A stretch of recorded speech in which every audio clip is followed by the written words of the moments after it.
More than 100 people have been arrested in a city in East Pakistan after thousands of Muslims burned churches and vandalized homes. Violence in Jaranwala was sparked by claims that two Christian men had torn pages from the Quran. The historic Salvation Army Church was still smoldering on Thursday, one day after the riot. Ruins have been surrounded with barbed wire as the situation remains tense in the city. Public gatherings have also been restricted for 7 days in Faisalabad district, which includes Jaranwala. The two men accused of damaging the Quran, Islam's holy book, have been charged with blasphemy, which is punishable by death in Pakistan.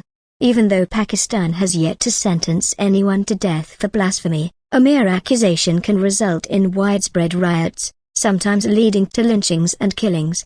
A local official told BBC Urdu that authorities had received calls about protests and fires early on Wednesday morning, after reports about the desecration of the Quran circulated in the city and on social media. Authorities said torn pages of the sacred text with blasphemous content allegedly scribbled on them in red marker ink were found near a Christian community. The reports sparked outrage among the Muslim community, and the violence that ensued saw mobs attacking and looting private homes belonging to Christians. Police told the BBC that possessions belonging to Christians were pulled into the streets and set on fire. Yasir Bhatti, a 31-year-old Christian, was one of those forced to flee their homes. They broke the windows, doors and took out fridges, sofas, chairs and other household items to pile them up in front of the church to be burnt, he told AFP news agency.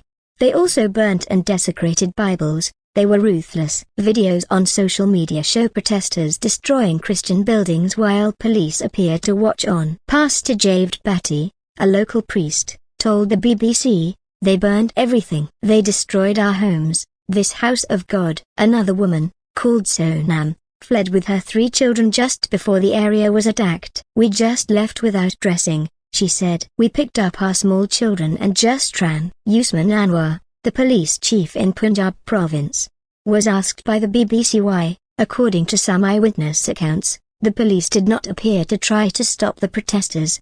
He said that law enforcement did not want to escalate the tension in case it led to loss of lives. He also confirmed the arrest of over 120 people for their involvement in the unrest. Police identified them through social media videos. The police chief added that 5 cases have been filed against hundreds of people suspected of being responsible for the violence. More arrests are expected once the identification process is concluded. 2 years ago, a Sri Lankan man accused of blasphemy was killed by an enraged mob and had his body set on fire. In 2009, a group burned down about 60 homes and killed 6 people in the Gaur district in Punjab, after accusing them of insulting Islam. Pakistan inherited the blasphemy law from the British in the 19th century. In the 1980s, Islamabad introduced stiffer penalties, including the death sentence for insulting Islam. Around 96% of Pakistan's population is Muslim. Other countries,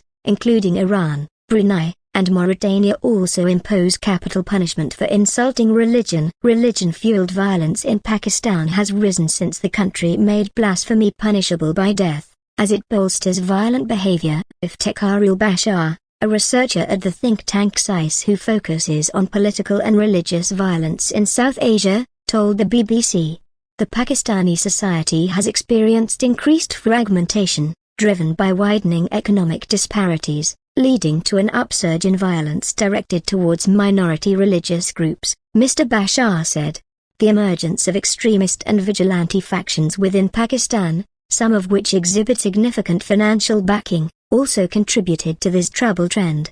Amir Mia, the information minister for Punjab province, condemned the latest alleged blasphemy and said in a statement that thousands of police had been sent to the area, with dozens of people detained.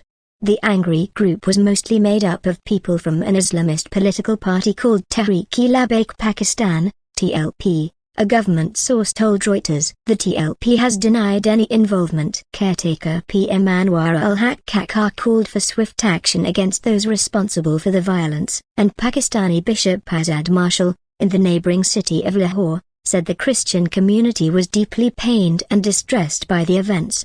We cry out for justice and action from law enforcement and those who dispense justice, and the safety of all citizens to intervene immediately and assure us that our lives are valuable in our own homeland," he posted on X, formerly known as Twitter.